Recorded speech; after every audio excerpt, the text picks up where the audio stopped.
Queridos irmãos, vamos abrir a palavra de Deus lá em Mateus, capítulo 5. Mateus, capítulo 5. Nós estamos estudando os primeiros 7 capítulos de Mateus.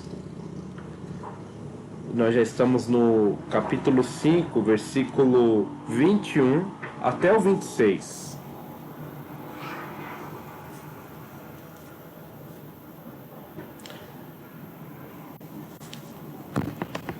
Lembre-se que no último estudo nós falamos que o Senhor Jesus, ele não veio para destruir, anular a lei.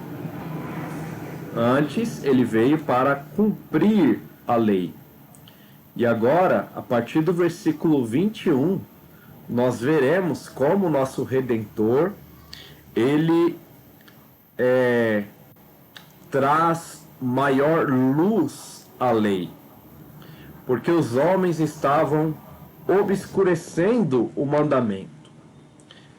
Vejamos então a partir do versículo 21. Ouvistes que foi dito aos antigos, não matarás, e quem matar estará sujeito a julgamento? Eu, porém, vos digo que todo aquele que, sem motivo, se irar contra o seu irmão, estará sujeito a julgamento. E quem proferir um insulto a seu irmão, estará sujeito a julgamento do tribunal. E quem lhe chamar tolo, estará sujeito ao inferno de fogo.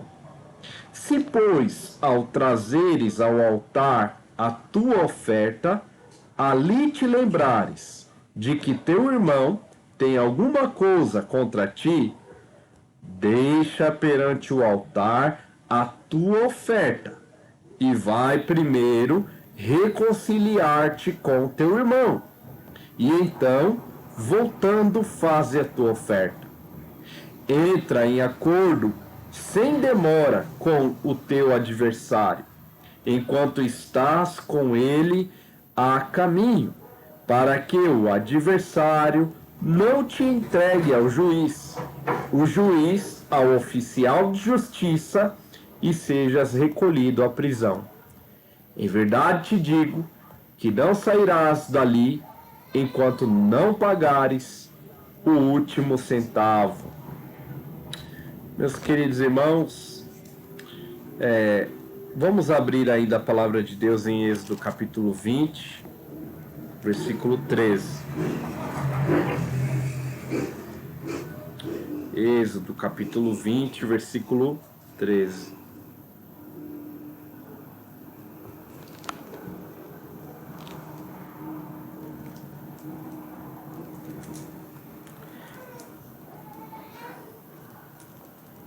Diz assim: não matarás. Este é o 6º mandamento. Vamos agora a Deuteronômio capítulo 5, versículo 17.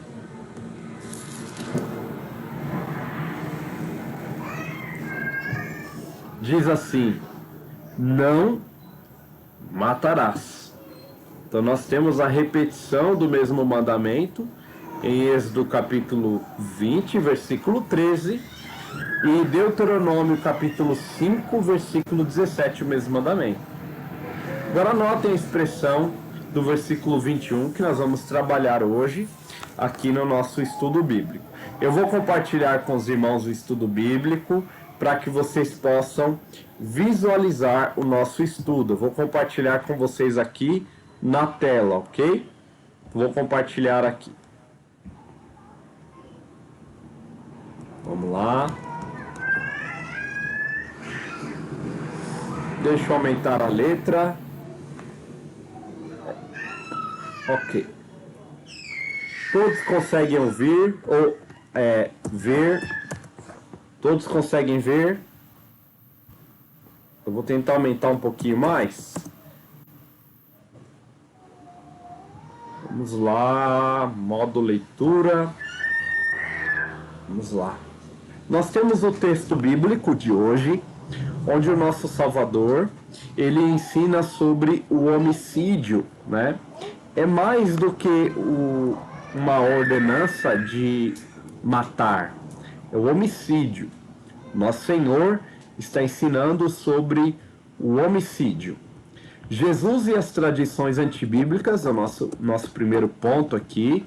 Nós vamos ver, irmãos, nós já notamos aí que o Senhor Jesus começa com uma expressão curiosa no versículo 21. Ele começa com a palavra, com o termo ouvistes que foi dito. Ouvistes que foi dito. E aí nós temos aos antigos. Essa expressão ela abre o texto em estudo e ela faz parte de uma tradição oral rabínica chamada Halachá. Essa tradição era transmitida de geração em geração e era praticamente um acréscimo interpretativo da lei do Senhor. Irmãos, nosso Redentor, nosso Salvador Jesus, ele vem então para tirar estas interpretações rabínicas que eram feitas e acrescentadas à lei do Senhor. Nós vimos lá em Êxodo, capítulo 20, versículo 13, que o mandamento ele é curto, ele diz, não matarás. E aqui nós temos uma outra expressão que aparentemente fazia parte dessa tradição oral rabínica, que é quem matar estará sujeito a julgamento. Bom, essa tradição ela era transmitida de geração em geração. E Jesus, aquele que não veio para abolir a lei, ele traz luz à palavra que estava sendo obscurecida. As tradições rabínicas, apesar de alguns terem a intenção de proteger a lei, em alguns momentos elas serviam de um acréscimo mesmo à palavra do Senhor. Por isso Jesus vem para ensinar a lei de modo puro, de modo verdadeiro. Notem que no versículo 20, Jesus diz assim, se a vossa justiça não exceder em muito a dos escribas e fariseus, jamais entrareis no reino dos céus. Então Jesus vem para ensinar a lei além do ensino dos escribas e fariseus, que era um ensino bastante obscurecido em alguns momentos. Veja, Jesus vem então para mostrar o quão profunda e aplicável era a lei do Senhor. Por isso, meus irmãos, ele ensinou que matar ia além do ato externo de homicídio. Vai além do ato externo de homicídio. Os escribas e fariseus, eles estavam se apegando meramente ao ato externo da lei. Por isso eles diziam, quem matar estará sujeito a julgamento. Estavam se apegando ao castigo temporal, ao castigo terreno. Jesus vai trazer maior luz e vai ensinar de modo mais profundo o que significa de fato esse matar e onde ele começa. Por isso, vamos ampliar nossas lentes. Vamos ampliar nossas lentes. Continua lendo. Eu vou continuar lendo aqui para a gente. Olha, o assassinato é de fato um pecado grave aos olhos do Senhor. Abra para nós aí, Kevin, em Gênesis capítulo 9. Gênesis capítulo 9. O Kevin vai ler Gênesis capítulo 9, versículo 6.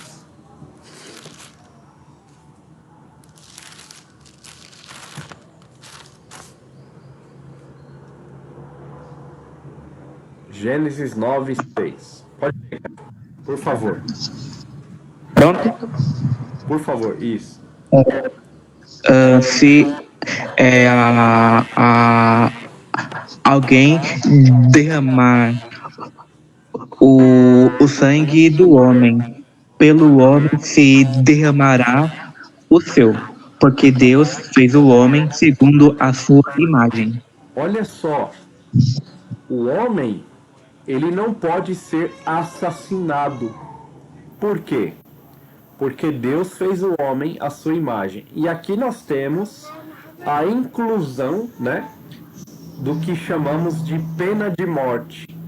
Deus estabelece a pena de morte para casos onde pessoas inocentes eram mortas. E Deus diz: aquele que derramar o sangue do homem, pelo sangue daquele homem o seu sangue será derramado. O motivo, a causa, é que o homem foi feito imagem e semelhança de Deus. Então Deus vai onde todo homicídio começa, no coração. O homicídio, ele começa com a raiva, com o ódio, sem motivo. Lembre-se que Jesus falou: eu, porém, vos digo, lá em Mateus 5, ele diz, né? Ouvistes que foi dito, quem matar estará sujeito a julgamento.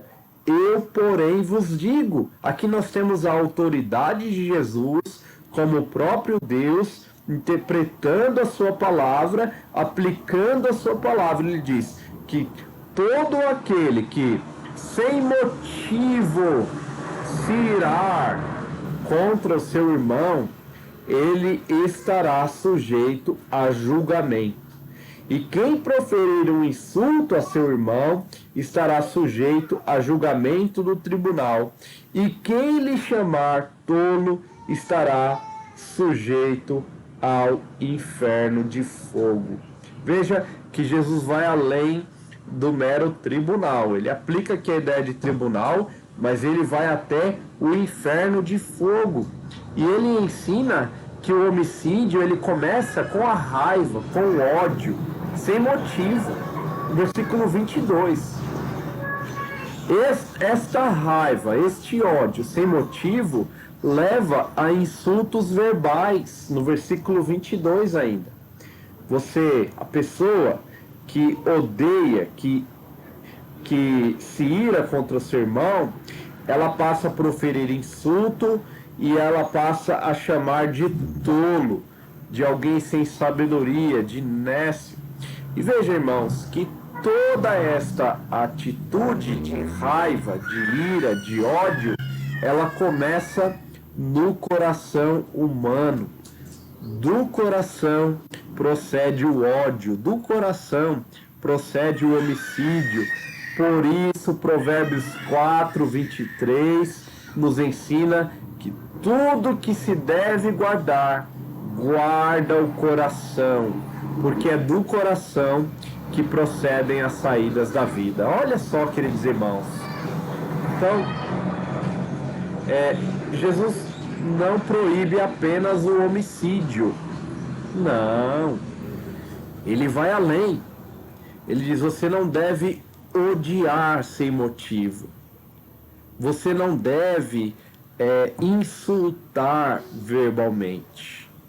Você não deve chamar o seu irmão de tolo. E aí talvez você esteja dizendo: eu nunca assassinei ninguém e jamais teria coragem de cometer tal ato. Porém, o nosso Senhor ensinou que podemos sim matar pessoas em nosso coração e sermos igualmente culpados. Lá em 1 João 4,20 diz: como podemos dizer que amamos a Deus se odiamos o nosso irmão? Como podemos? O mesmo apóstolo João diz que o ódio, ele também é um homicídio. O fato de odiar o nosso irmão constitui em homicídio. Nós estamos matando alguém no coração. Quando eu bloqueio a pessoa no celular, quando eu não quero mais ver a pessoa, quando eu não quero mais ver a pessoa nem pintada de ouro, quando eu anulo a pessoa da minha vida, de certo modo eu estou assassinando aquela pessoa diante de Deus. Por isso, irmãos, que Deus guarde o nosso coração de odiar as pessoas dessa forma e cometer em nosso coração homicídio. O ensino, então, extraído dos 10 mandamentos, ele traz não somente uma proibição, mas uma forma de elipse, né, que é uma ordenança. E veja que o ensino do Catecismo de Westminster, o Catecismo Maior, nos ensina sobre o sexto mandamento. Então, nós devemos deixar de olhar o mandamento só com uma proibição. O mandamento tem uma proibição, é verdade, mas ele também tem uma ordenança. Existe uma proibição, não matar, mas existe uma ordenança por trás do mandamento que é proteger a vida. E essa ordenança nós vemos não no próprio mandamento, que aparentemente o mandamento é não matarás. Mas em toda a Escritura nós vamos observar que a violência, a violência é combatida, a proteção à vida é estimulada. Então nós temos aí o mandamento de modo positivo. Veja, os deveres exigidos no sexto mandamento, segundo o Catecismo Maior, são todo o empenho cuidadoso e todos os esforços legítimos para a preservação de nossa vida e a de outros, resistindo a todos os pensamentos, propósitos, subjugando todas as paixões e evitando todas as ocasiões, tentações, práticas que tendem a tirar injustamente a vida de alguém. Então veja, devemos evitar todo tipo de ação que tende a tirar injustamente a vida de alguém. Devemos tomar esse cuidado. Devemos tomar esse cuidado de não influenciar as pessoas a caminhos que levem essas pessoas a perderem sua vida.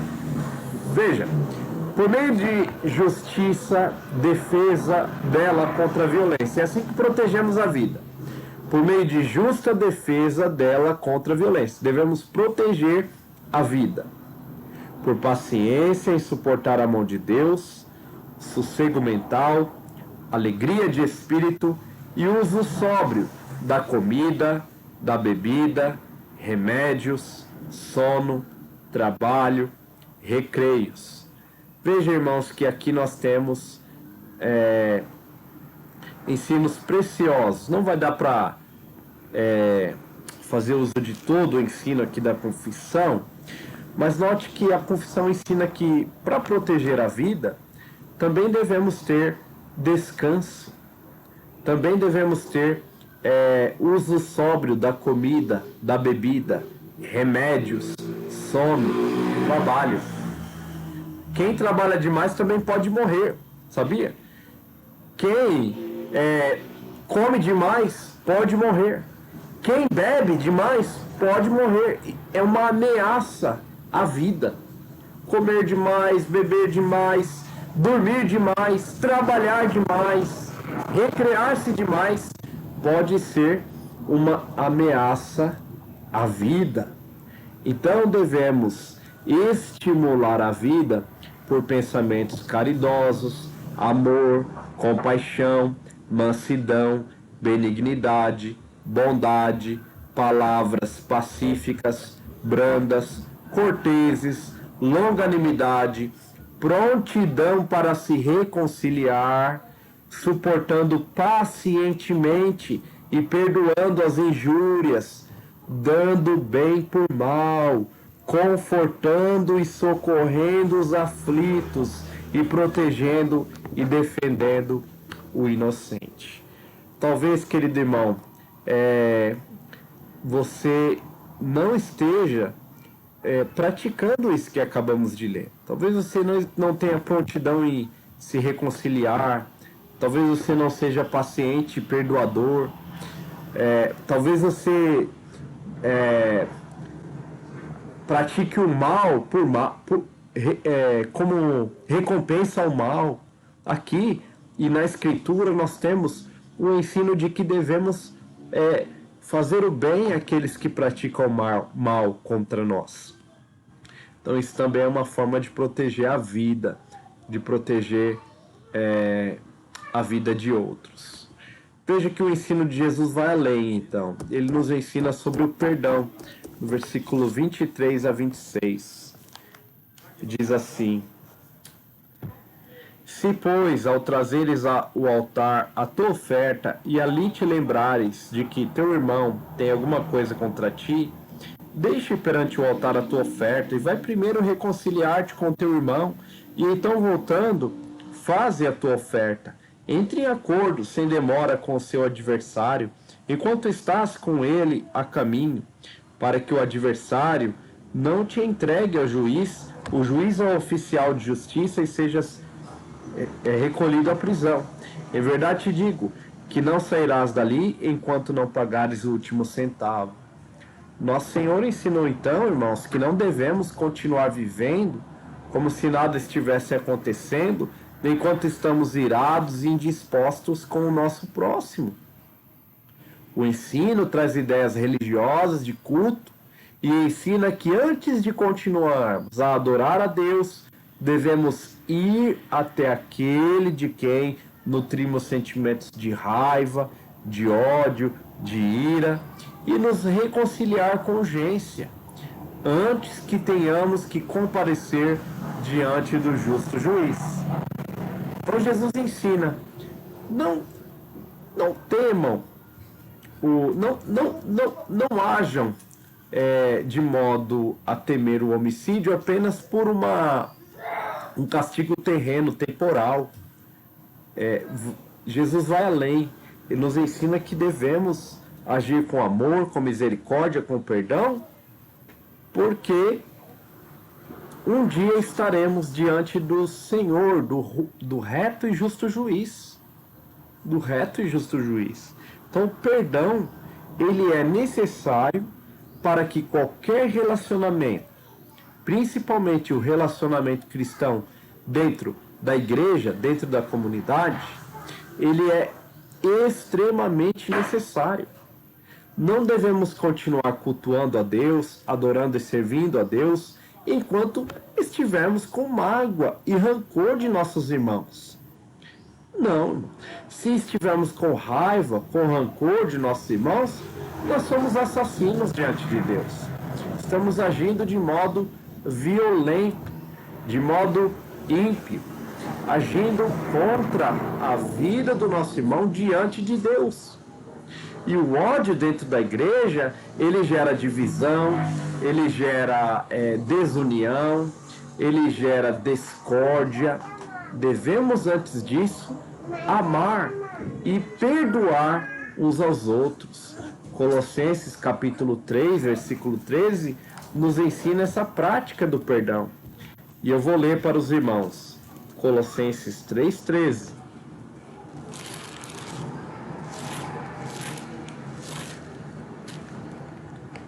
Diz assim: suportai-vos uns aos outros e perdoai-vos mutuamente, caso alguém tenha motivo de queixa contra outrem. Assim como o Senhor vos perdoou, assim também perdoai vós. Olha só, queridos irmãos, que texto! Assim como o Senhor vos perdoou, assim também perdoai vós. Vejo, queridos irmãos, que é com este perdão que deixamos de cometer o homicídio do nosso coração.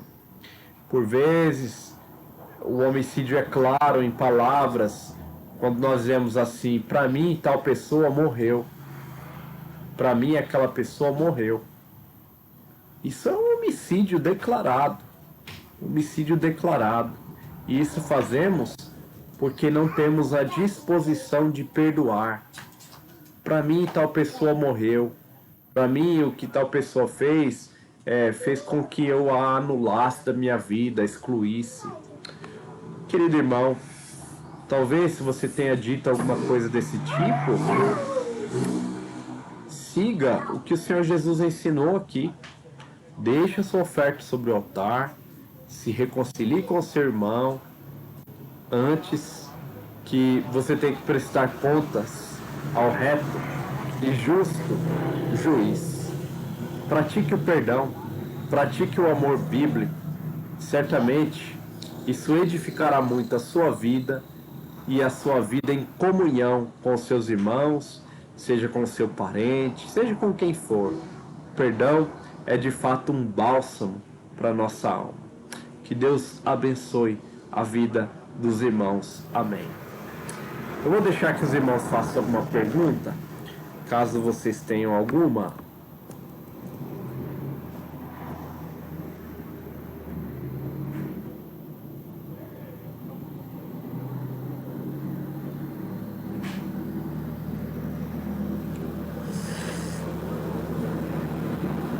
Alguma pergunta, irmãos?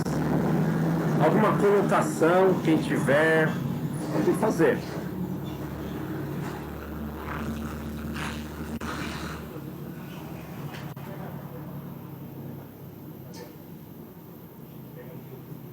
Ok, eu acho que ninguém tem pergunta, então vamos orar agradecendo a Deus por essa reunião de oração e também pelo estudo bíblico que tivemos. Eu vou pedir para a irmã Edmilda que faça esta oração final agradecendo a Deus. Irmã Edmilda.